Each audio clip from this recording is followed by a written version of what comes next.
बिहार विधानसभा उपचुनाव की तारीखों का ऐलान कर दिया गया है। मोकामा और गोपालगंज उपचुनाव के लिए 3 नवंबर को वोटिंग होगी। 6 नवंबर को रिजल्ट आएगा। मोकामा सीट अनंत सिंह की सदस्यता जाने से खाली हुई, जबकि गोपालगंज बीजेपी विधायक सुभाष सिंह के निधन से खाली हुई है। उपचुनाव के इस दंगल को लोकसभा चुनाव 2024 का सेमीफाइनल माना जा रहा है। बिहार विधानसभा उपचुनाव का दंगल 2024 के समर से पहले सेमीफाइनल।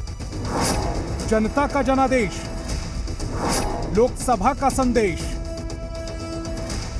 बिहार विधानसभा उपचुनाव की तारीखों के ऐलान के साथ ही उपचुनाव का चुनावी दंगल सज गया है। बिहार में 2 सीटों मोकामा और गोपालगंज में उपचुनाव हैं। 3 नवंबर को वोट डाले जाएंगे। 6 नवंबर को रिजल्ट आएगा। ये उपचुनाव बिहार की सत्ताधारी दलों और विपक्ष के लिए किसी अग्नि परीक्षा से कम नहीं होने वाला। दोनों सीटों का पूरा समीकरण बताएंगे, लेकिन उससे पहले उपचुनाव की तारीखों को जान लीजिए। 3 नवंबर को डाले जाएंगे वोट। 6 नवंबर को रिजल्ट आएगा। 7 से 14 अक्टूबर तक नामांकन होंगे। 17 अक्टूबर तक नाम वापस लिए जा सकते हैं। मोकामा और गोपालगंज का उपचुनाव बेहद रोमांचक होने की संभावना है।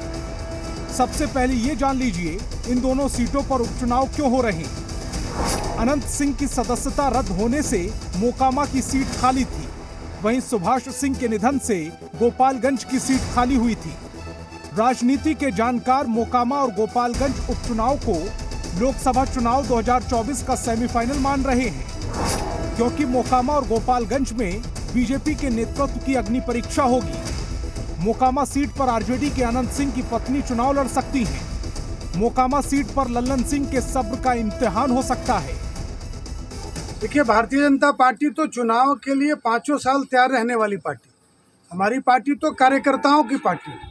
तो 3 नवंबर को जो चुनाव आयोग का डेट आया है, तो भारतीय जनता पार्टी का एक एक कार्यकर्ता चुनाव के लिए तैयार है। बिहार विधानसभा के 2 सीटों पर होने वाले उपचुनाव के लिए तारीखों का ऐलान हो गया है। एक सीट मोकामा की आरजेडी की सिटिंग सीट थी।